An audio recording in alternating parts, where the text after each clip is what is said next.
आज हम बात करने वाले हैं दो ऐसे बेस्ट म्यूचुअल फंड जो लार्ज कैप म्यूचुअल फंड है, जिनमें आप एसआईपी कर सकते हैं और साथ में लॉन्ग टर्म के लिए यदि आप एसआईपी करते हैं तो और भी अच्छा होगा। सो नमस्कार दोस्तों, चलिए शुरू करते हैं। सबसे पहला जो म्यूचुअल फंड है वो है Nippon India large cap mutual fund. दोस्तों ये पहला लार्ज कैप म्यूचुअल फंड है जो इस कैटेगरी में सबसे अच्छा म्यूचुअल फंड माना जाता है, क्योंकि अभी फिलहाल इसकी 5 की रेटिंग है और जो इसका हिस्टोरिकल रिटर्न है वो भी बहुत अच्छा रहा है। वर्तमान में जो इसके फंड मैनेजर है दोस्तों वो शैलेश जैन है, जो कि 2013 से इस फंड को मैनेज कर रहे हैं, और भाविक दवे जो कि इस फंड में 2024 से जुड़े हैं और इस फंड को ये दो लोग मिलकर मैनेज कर रहे हैं। दोनों मैनेजर्स को बहुत अच्छा एक्सपीरियंस है दोस्तों, और कंटिन्यू इन्होंने जो ग्रोथ दिया, जो रिटर्न दिया है, बहुत अच्छा इस लार्ज कैप फंड में इन्होंने रिटर्न दिया है। अब इसके बाद यदि बात करें दोस्तों, तो जैसा कि हमने आपको बताया कि इस म्यूचुअल फंड की जो रेटिंग है वो 5 स्टार रेटिंग है, टॉप रेटिंग का ये म्यूचुअल फंड है लार्ज कैप कैटेगरी में।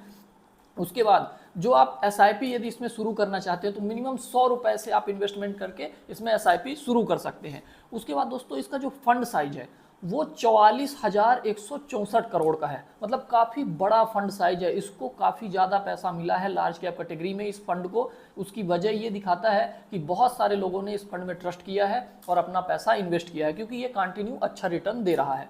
यदि बात करें टॉप होल्डिंग्स की, तो जो टॉप होल्डिंग्स है दोस्तों उसमें सबसे पहला एचडीएफसी बैंक है, रिलायंस इंडस्ट्री है, फिर आईसीआई बैंक है, फिर स्टेट बैंक है, फिर एक्सिस बैंक है और फिर एलएनटी है, लार्सन एंड टुब्रो। ये सभी लार्ज कैप कंपनियां हैं और इन्हीं सभी कंपनियों में टॉप 6 कंपनियों में इसका ज़्यादातर एलोकेशन है। 8%, 7%, 8.5% से लेके पूरा ये 6 कंपनियों में सबसे ज़्यादा एलोकेशन है जो लार्ज कैप की कंपनियां हैं। और आपको पता है कि ये कंपनियां ऑलरेडी कंटिन्यू थोड़ा थोड़ा ग्रो ही कर रही हैं, बहुत बड़ी कंपनियां हैं, भारत की इकोनॉमी ही पूरी तरह से इन पे निर्भर करती है काफ़ी हद तक। अब उसके बाद दोस्तों यदि बात करें इसका रिटर्न बहुत ज़्यादा मायने रखता है यदि किसी भी म्यूचुअल फंड में हमें इन्वेस्ट करना है। तो यदि इसका हिस्टोरिकल रिटर्न की बात करें दोस्तों, तो अभी 1 साल का यदि रिटर्न देखो तो 4.1% के आसपास है, और यदि 3 साल का अपन रिटर्न देखें तो 21.4% का है। यदि 5 ईयर्स का रिटर्न देखें दोस्तों तो 24.7% का है। और ओवरऑल अभी तक का यदि CAGR देखें कि किस कंपाउंडेड एनुअल ग्रोथ रिपोर्ट से ये फंड जो है तो आपको रिटर्न दिया है, तो 16.5 का CAGR है, जो कि काफ़ी अच्छा CAGR माना जाता है। अब इस फंड में इसका जो एक्सपेंस रेशियो है दोस्तों वो 0.63% है, मतलब इसका जो एक्सपेंस रेशियो है वो दूसरे नंबर में सबसे कम एक्सपेंस रेशियो है। इसके पहला जो है उसका अभी हम बात करने वाले हैं। तो 0.63% का एक्सपेंस रेशियो है, जो कि बहुत ही नॉमिनल है, कोई ज़्यादा दिक्कत नहीं है। अब इसमें जो एग्जिट लोड है दोस्तों वो 1% का है, यदि आप 7 दिन के अंदर इसको रिडीम करते हैं। अभी एग्जिट लोड क्या होता है, फॉर एग्जांपल जैसे आपने मान लीजिए Nippon India large cap mutual fund में इन्वेस्ट किया, लेकिन आपने क्या किया कि चौथे ही दिन उसको विड्रॉवल कर लिया, मतलब उससे आप बाहर आ गए उस फंड से, तो जितना आपने इन्वेस्ट किया था उसमें 1% ये अपना पैसा काट लेंगे। उनका एग्जिट लोड लगता है इतना, तो 1% उससे काट लेंगे। भला ही आपको प्रॉफिट हुआ नहीं हुआ, लेकिन 7 दिन के अंदर यदि आप ऐसा करते हो तब। हालांकि 7 दिन में कोई ऐसा करता नहीं है, एसआईपी जो भी करता है वो लॉन्ग टर्म के लिए करता है। तो ओवरऑल हमने आपको बताया हिस्टोरिकल, इसकी रिटर्न हमने बताया, इसके मैनेजर्स भी बहुत अच्छे हैं, 5 स्टार रेटिंग का ये फंड है और कंटिन्यू अच्छा रिटर्न दे रहा है। तो ये Nippon India large cap mutual fund हो गया। दूसरे नंबर में जो हमारा म्यूचुअल फंड है वो है दोस्तों Canara Robeco large cap mutual fund. अच्छा, ये म्यूचुअल फंड काफ़ी अच्छा है और भी हमने वीडियो में इसमें सजेस्ट किया है, बट इसमें यदि आप देखो तो इसकी जो रेटिंग है वो 4 की है। जो फंड मैनेजर हैं वो विशाल मिश्रा हैं, जो कि इस फंड को 2021 से मैनेज कर रहे हैं, और दूसरे जो फंड मैनेजर है वो श्री दत्ता है, जो कि 2016 से इस फंड को मैनेज कर रहे हैं। अब दोस्तों है क्या कि ये दोनों फंड मैनेजर बहुत अच्छे हैं। इनका जो एसेट एलोकेशन है ना, जो पैसा आप लगा रहे हो उसको कौन सी कंपनी में कितना लगाना है और लार्ज कैप होते हुए भी कैसे अच्छे रिटर्न गेन करने हैं, इन चीज़ों में इनका काफ़ी अच्छा एक्सपीरियंस है। तो ओवरऑल ये mutual fund large cap category में बहुत अच्छा है। और जो इसके रिटर्न रिवॉर्ड है वो भी हम आपको बता देते हैं कि ये बेहतर किन किन चीज़ों में। एक चीज़ ऐसी है जिसमें ये निप्पॉन इंडिया से भी ज़्यादा बेहतर है। अब यदि अपन बात करें दोस्तों, तो इसकी जो रेटिंग है 4 की है। इसमें जो मिनिमम एसआईपी अमाउंट है 100 रुपये से इसमें भी आप इन्वेस्ट कर सकते हो। उसके बाद जो इसका फंड साइज है वो 16,406 करोड़ का है।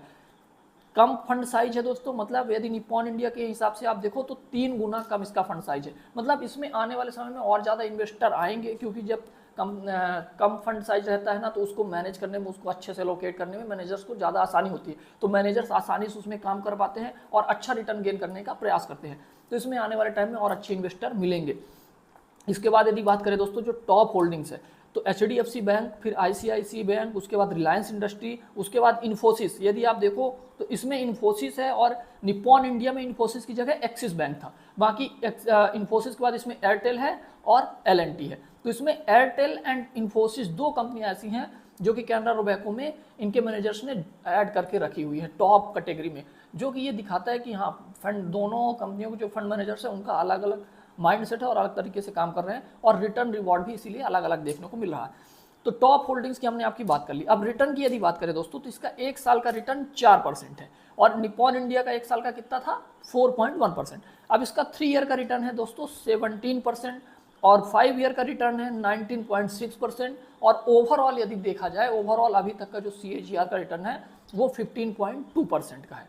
मतलब इनका और निप्पॉन इंडिया, कैनरा रोबेको और निप्पॉन इंडिया का जो CAGR यदि ओवरऑल देखा जाए तो उसमें लगभग 1% का डिफरेंस है।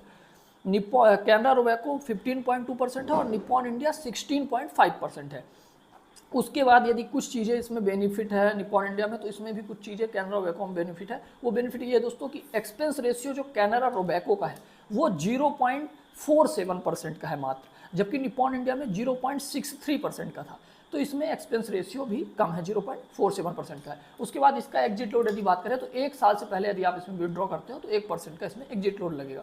तो ओवरऑल लार्ज कैप कैटेगरी में यदि हम बात करें तो Nippon India large cap and Canara Robeco large cap mutual fund दोनों बहुत अच्छे म्यूचुअल फंड हैं। इनका जो हिस्टोरिकल डाटा अभी रिटर्न रहा है वो काफ़ी अच्छा रहा है।